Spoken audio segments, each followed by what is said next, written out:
Good morning, students. Welcome once again.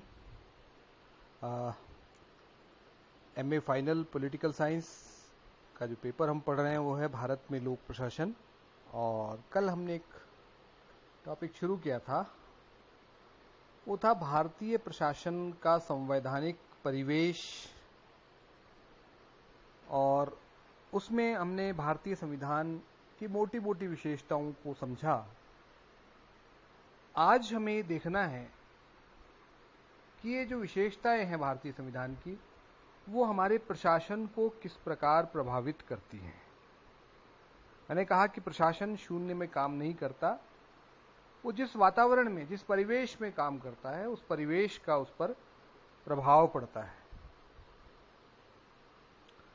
सामाजिक आर्थिक परिवेश हो सकता है, वो सांस्कृतिक परिवेश हो सकता है, ऐतिहासिक परिप्रेक्ष्य भी होता है उस प्रशासन का, और इसी तरह से संवैधानिक और कानूनी परिप्रेक्ष्य है।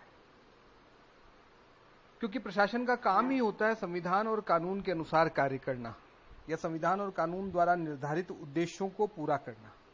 तो इसलिए सर्वाधिक जो प्रभावित करता है प्रशासन को, वो है संविधान। संविधान प्रशासन के लिए उद्देश्य निर्धारित करता है, साथ ही उसके ढांचे के स्वरूप को निर्धारित करता है, उसका स्ट्रक्चर निर्धारित करता है, और इसी तरह से उसकी कार्यप्रणाली निर्धारित करता है। यानी प्रशासन के उद्देश्य, उसका ढांचा और उसकी कार्यप्रणाली, ये सब जो है संविधान द्वारा निर्धारित किए जाते हैं। अब हम स्पेसिफिक चीजों को देखने की कोशिश करते हैं। जैसे सबसे पहले बात करते हैं प्रस्तावना की ही ले लेते हैं। प्रस्तावना ने भारतीय प्रशासन के लिए उद्देश्य निर्धारित किए। मोटे तौर पर अगर आप देखते हैं तो 4 उद्देश्य मिलते हैं आपको उसमें।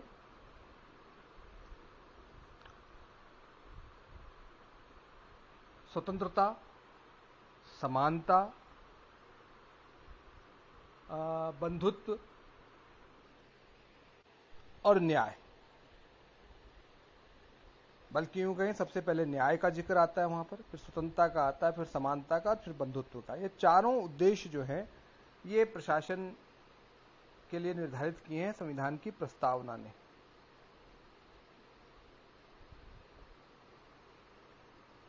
तो ये बहुत महत्वपूर्ण चीज है कि प्रशासन को किन उद्देश्यों को पूरा करने के लिए काम करना है। ये करना है भारतीय नागरिकों के लिए न्याय को सुनिश्चित करना।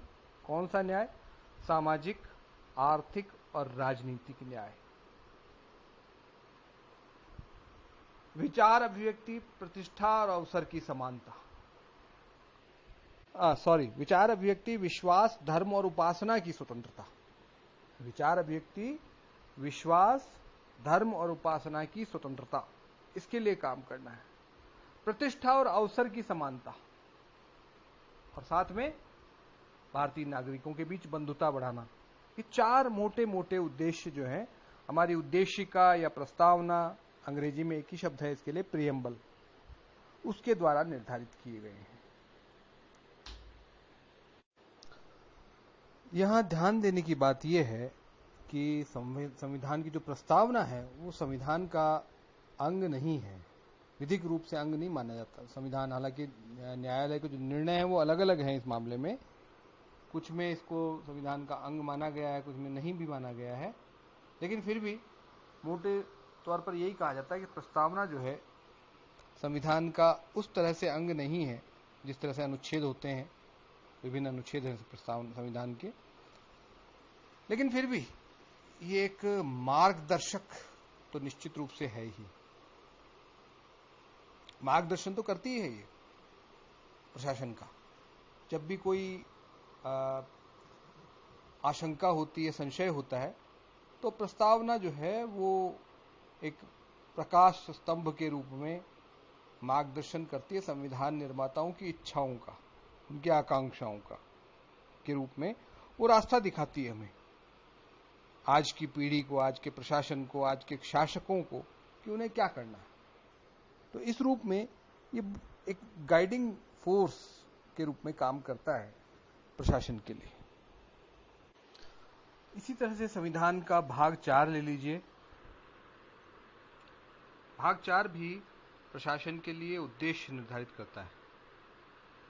भाग 4 तो याद ही है आपको, डीपीएसपी वाला, directive principles of state policy.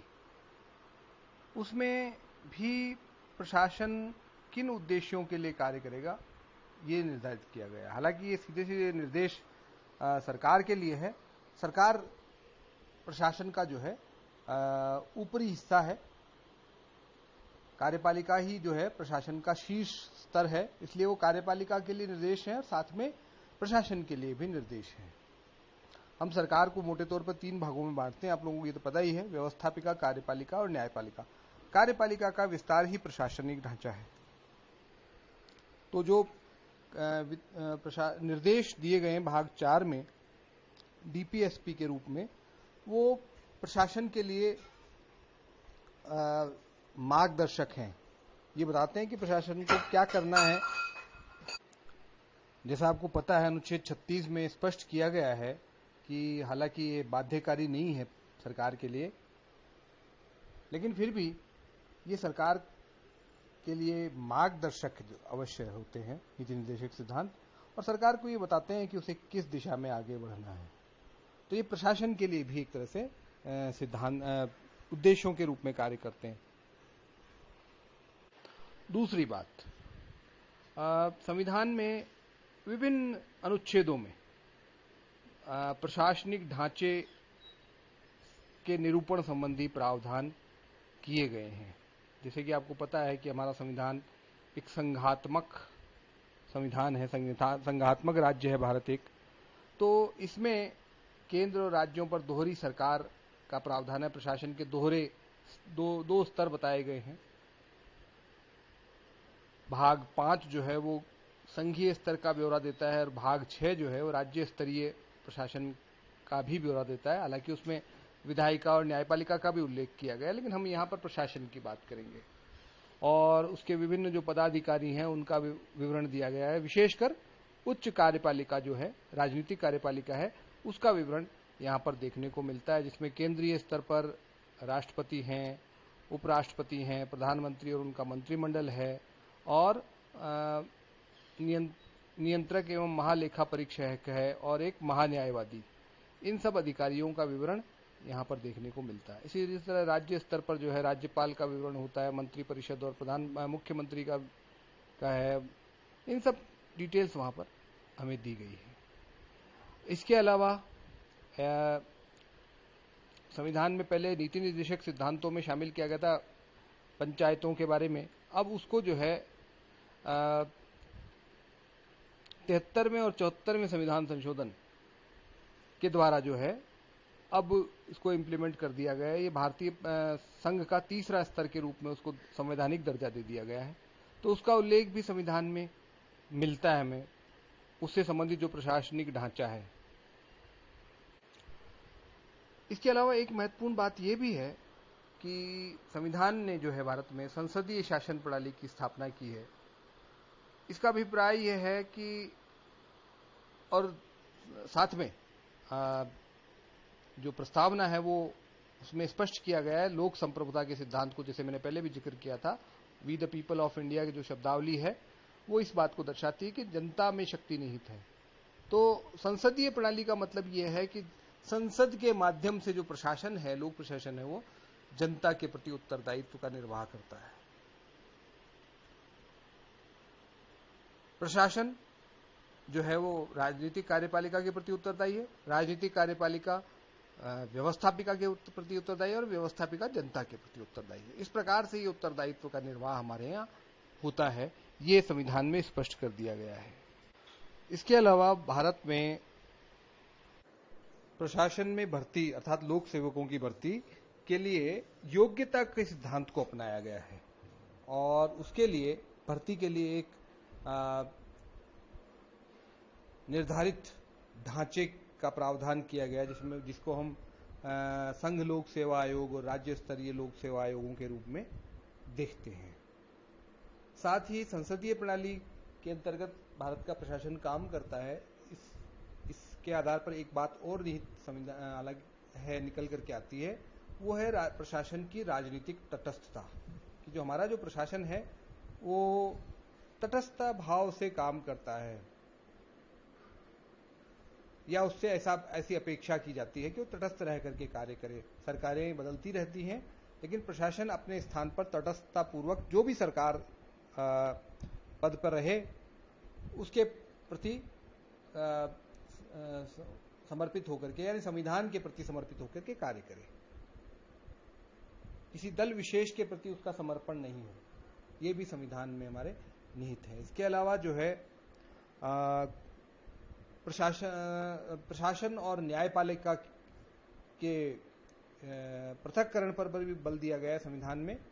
संविधान के अनुच्छेद 50 में इस पर का उल्लेख किया गया है कि प्रशासन को कार्यपालिका से न्यायपालिका से अलग किया जाएगा। ऊपरी स्तर पर तो है, निचले स्तर पर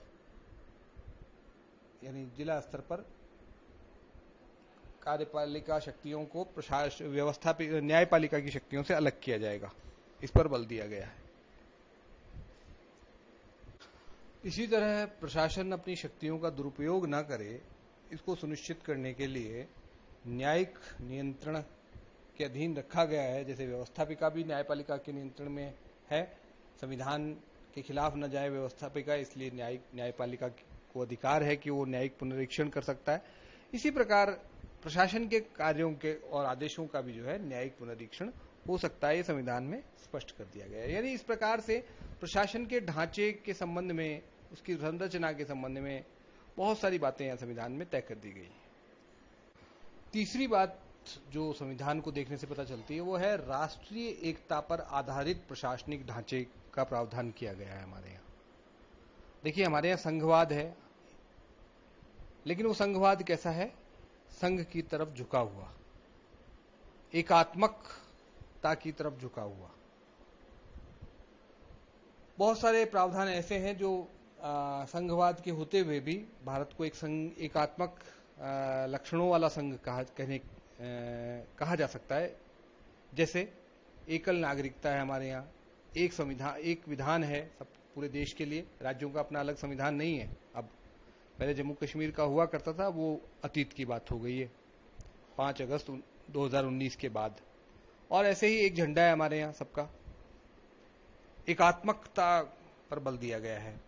इसी तरह से कुछ सेवाएं राज्यों की, केंद्र की अलग अलग हैं, केंद्रीय सेवाएं अलग हैं, प्रांतीय सेवाएं अलग हैं, लेकिन कुछ अखिल भारतीय सेवाओं का भी प्रावधान संविधान ने कर दिया है। मोटे तौर पर 3 है, ये पता है आपको। IAS पहले सबसे, फिर IPS और उसके बाद तीसरा IFS। ये 3 अखिल भारतीय सेवाएं हैं। इसके अलावा भी अन्य अखिल भारतीय सेवाओं की स्थापना की जा सकती है। इसके लिए राज्य सभा को अनुच्छेद 312 में शक्ति दी गई है। आप अपने संविधान वाले पेपर में आप इसको पढ़ेंगे विस्तार से। राज्यसभा को यह अधिकार है कि राज्यसभा अगर ऐसा प्रस्ताव पारित करती है तो फिर इसके लिए आवश्यक कार्रवाई की जा सकती है। सरकार को यह अधिकार मिलता है फिर कि अन्य अखिल भारतीय सेवाओं की स्थापना की जा सकती है। वर्तमान में 3 सेवाएं हैं। ये जो अखिल भारतीय सेवाओं के जो अधिकारी होते हैं वो केंद्र और राज्य दोनों जगह काम करते हैं।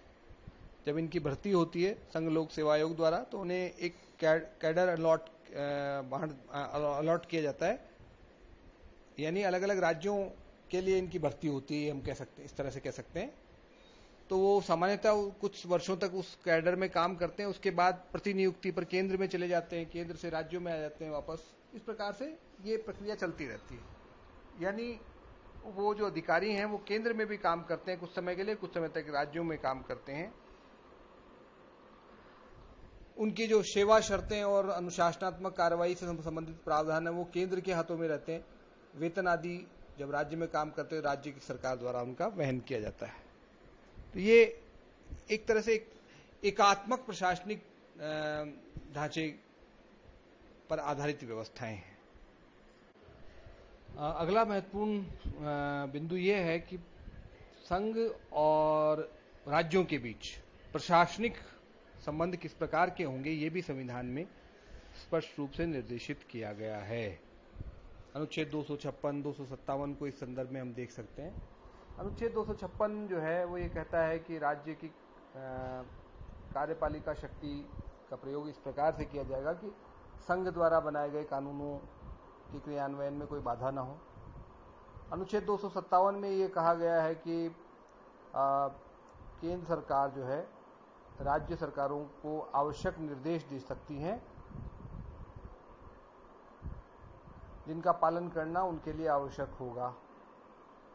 साथ में प्रावधान ये भी है अनुच्छेद 365 के तहत कि अगर संघ सरकार के निर्देशों का पालन नहीं करती है राज्य सरकारें, तो राज्यपाल उसे संवैधानिक तंत्र की विफलता के रूप में अनुच्छेद 356 के तहत कार्यवाही करने के लिए प्रस्ताव भेज सकता है संघ सरकार को। तो ये कुछ महत्वपूर्ण प्रशासनिक प्रावधान संविधान के अंतर्गत स्पष्ट रूप से लिखे गए हैं केंद्र और राज्य के संबंधों को लेकर के।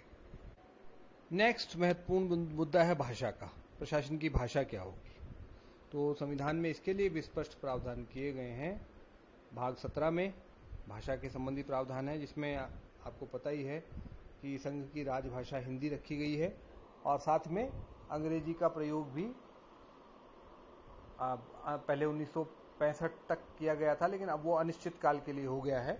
व्यवहार में वो अनिश्चित काल तक अब चलता रहेगा जब तक कि संशोधन इसके लिए ना हो, और वो संशोधन हो नहीं पाएगा क्योंकि हमारे यहाँ बहुत सारे राज्य जो हैं भाषा के मामले पर समझौता नहीं करना चाहते। हिंदी को राष्ट्रभाषा बनाने के राजभाषा संघ की राजभाषा बनाने के लिए सहमत नहीं है।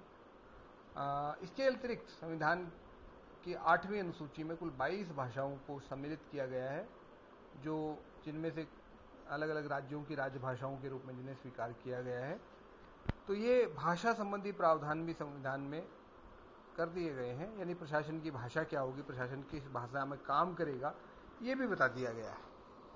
तो इस विवरण से ये स्पष्ट हो जाता है कि संविधान ने प्रशासन के उद्देश्य भी निर्धारित किए हैं, उसके स्ट्रक्चर, उसका स्ट्रक्चर यानी उसका ढांचा क्या होगा उसको भी तय किया है, और साथ में उसकी कार्य प्रणाली क्या होगी, किन सिद्धांतों पर वो आधारित होगा कार्य करने में, उसको भी तय किया है। प्रशासन में जो है हमारे मूल अधिकारों में ये स्पष्ट कर दिया गया है कि जो है धर्म, जाति, लिंग, जन्म स्थान आदि के आधार पर, इनमें से किसी एक के आधार पर या इन सब के आधार पर कोई भेदभाव नहीं किया जा सकेगा। ये स्पष्ट रूप से संविधान में दर्ज कर दिया गया है। कोई अस्पृश्यता का आचरण नहीं कर सकता। तो यानी कुल मिलाकर के प्रशासन की कार्यप्रणाली किस प्रकार की होगी ये भी तय कर दिया गया है। तो कुल ये स्पष्ट है इस विवरण से कि भारत का जो लोक प्रशासन है वो संविधान के अधीन रह करके कार्य करता है। उसकी मोटी बातें उसके जो उद्देश्यों को लेकर के, उसके ढांचे, संगठनात्मक ढांचे को लेकर के और उसके कार्यप्रणाली को लेकर के संविधान में स्पष्ट कर दिया गया है। आशा है आपको ये व्याख्यान लाभदायक लगेगा। अगर कोई कठिनाई आपको लगती है तो आप लोग अपना फीडबैक अवश्य दें। वो आप YouTube चैनल पर दे सकते हैं। जैसे आज एक विद्यार्थी का फीडबैक ये था कि आवाज कुछ कम आ रही है, तो मैंने कोशिश की है कि वो समस्या उनकी हल हो जाए। इसी तरह से और भी आपका जो भी फीडबैक हो आप देते रहें। अपने प्रश्न भी आप कमेंट बॉक्स में भेज सकते हैं, उनका जवाब मैं वहीं पर देने की कोशिश करूंगा या अगले लेक्चर में उसके जवाब को शामिल करूंगा। तो फीडबैक के बिना जो है आनंद नहीं आएगा पढ़ने का, क्योंकि अभी कोविड का दौर है और इसमें ऑफलाइन क्लासेस के बारे में फिलहाल कुछ कहा नहीं जा सकता कब शुरू होंगी, क्या होगा। लेकिन निश्चित रूप से इसे भी, इसके माध्यम से हम जब तक पढ़ते रहें, अपने अध्ययन जारी रखें। आप लोगों से मेरा अनुरोध यही है कि आप अपना अध्ययन अवश्य जारी रखें। कोई कठिनाई हो तो आप बात करें, मैसेज व्हाट्सएप कर सकते हैं मुझे पर्सनली, और ग्रुप में भी कर सकते हैं। और पढ़ाई इससे संबंधित, लेक्चर से संबंधित अगर कोई बात हो तो आप कमेंट बॉक्स में अपना प्रश्न लिख सकते हैं, अपनी जिज्ञासा भेज सकते हैं। धन्यवाद।